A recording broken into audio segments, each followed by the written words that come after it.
मेरा बस इतना ही कहना है, क्योंकि आप लोग समाज से जुड़े हुए लोग हैं, हम तो अभी आए हैं, तो मेरा तो इतना टाइम हुआ नहीं। आप लोग यहाँ बहुत पहले से हैं, और आप लोग में से कई लोग ऐसे हैं जिनके यहाँ घर होंगे, जिनके नाते रिश्तेदार होंगे।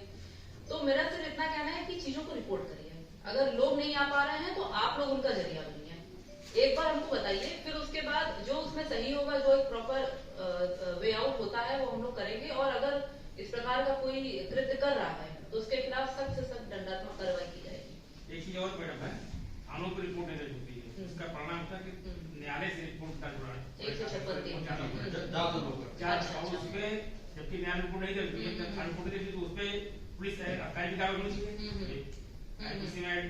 बिल्कुल रिपोर्ट नहीं दर्ज हुई तो उसपे आप क्या करेंगे? अगर रिपोर्ट नहीं दर्ज हुई और न्यायालय से रिपोर्ट दर्ज हो रहा है, देखिए ये जी बिल्कुल आपकी एकदम बहुत ही अच्छा पॉइंट आपने रेज किया है। और ये इस समय शासन की प्राथमिकता में भी है। एक केस आप सबको पता होगा, ललिता कुमारी वाला, उसमें ये सुप्रीम कोर्ट की भी गाइडलाइन है कि केसेस को तुरंत जो है, जो भी कॉग्निजेबल ऑफेंस है, आप उनको दर्ज करिए। लेकिन कभी कभी ये होता है कि कुछ ऐसे प्रकरण पुलिस के सामने आ जाते हैं जिसका बैकग्राउंड कुछ और होता है और उसको दिखाया कुछ और जाता है।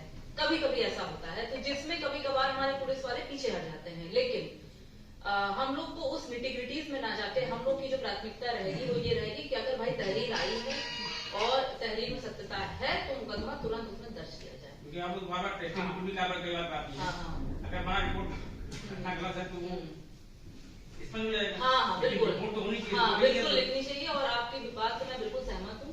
और अभी सबको हम बता भी देंगे ये सारी चीज कि कोई भी अगर प्रार्थी आए, आप मुकदमा दर्ज करिए और तुरंत उसमें जो है पता करिए। अगर सही है तो उसमें चार्जशीट हो, गलत हो तो भाई फिर एफआईआर रिस्पॉन्स का ऑप्शन है हम लोग के पास, वो हम लोग करेंगे। वो आपका बहुत जेन्युइन कंसर्न है। कई बार ये हुआ है कि 56(3) में एफआईआर होता है, कई बार यहाँ बहुत हुआ है। और ये 156(3) में एफआईआर तभी होती है जब थाने से नहीं आया। ये व्यवस्था तो आईपीसी में है कि अगर रिपोर्ट दर्ज नहीं करता पत्रकारी तो उसके खिलाफ भी कार्रवाई होनी चाहिए। अगर ऐसा पाया जाता है तो उसके खिलाफ होगी कार्रवाई, बिल्कुल होगी। फिर तो वो दंड का अधिकार है कि हम हो जाए तो एक अच्छा मैसेज जाएगा। बिल्कुल बिल्कुल सही बात है, हम लोग करेंगे, उसको करेंगे। पोस्टिंग हुई थी लखनऊ में ही हुई थी, अंडर ट्रेनिंग से मैं लखनऊ में ही थी। और ये मेरी पहले डिस्ट्रिक्ट पोस्टिंग है। मैम, श्रावस्ती डिस्ट्रिक्ट में आपकी पहली प्राथमिकता क्या होगी?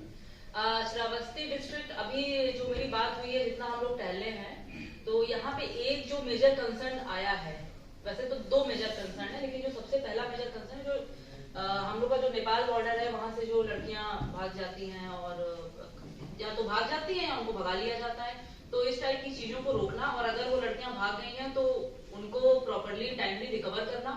और दूसरा जो ट्रांसनेशनल जो क्राइम्स होते हैं, इमिग्रेशन से रिलेटेड और जो लकड़ी काटने से रिलेटेड, लकड़ी की तस्करी और इस टाइप की जो भी चीजें होती हैं, और कहीं कहीं धर्म परिवर्तन की भी शिकायतें आती हैं, तो इन सब चीजों को देख के इन सब चीजों का निवारण करना, ये मेरी दो प्राथमिकताएं हैं। मतलब मेन फोकस हम लोग का विमेन क्राइम पे रहेगा और हमेशा से रहा है, यहाँ पे भी रहेगा। और सेकंड, क्योंकि नेपाल बॉर्डर है तो यहाँ कुछ अलग से स्पेसिफिक जो चीजें हैं वो हम लोग देखेंगे। मैम, यहाँ बॉर्डर एरिया में तमाम ऐसे मदरसे हैं जहाँ का संचालन होता है, जहाँ पे वो चूंकि बॉर्डर पे ही बसे हुए हैं, तो वहाँ पर विशेष फोकस करने की जरूरत है कि वहाँ पर कहाँ से फंडिंग आती है, क्या होता है, पिछले मामले पहले रुक चुके हैं।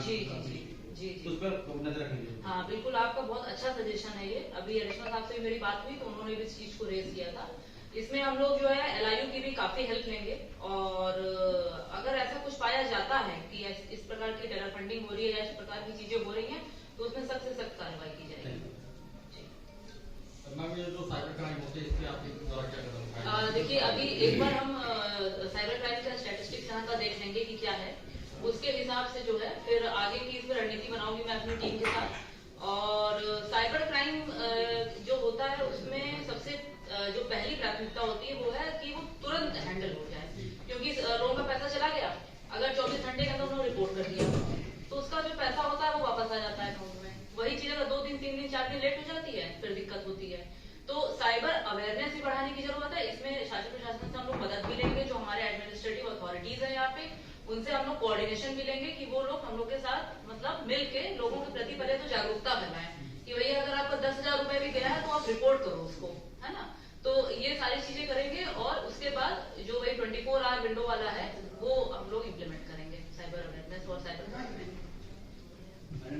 पत्रकारों की सुरक्षा के लिए आप क्या करना चाहेंगे? पत्रकारों की सुरक्षा के लिए हर प्रकार के सार्थक कदम उठाए जाएंगे। और मैंने देखिए आते ही बोला है कि आप लोग, मैं आप सबके लिए डायरेक्टली ऐसे करूंगा।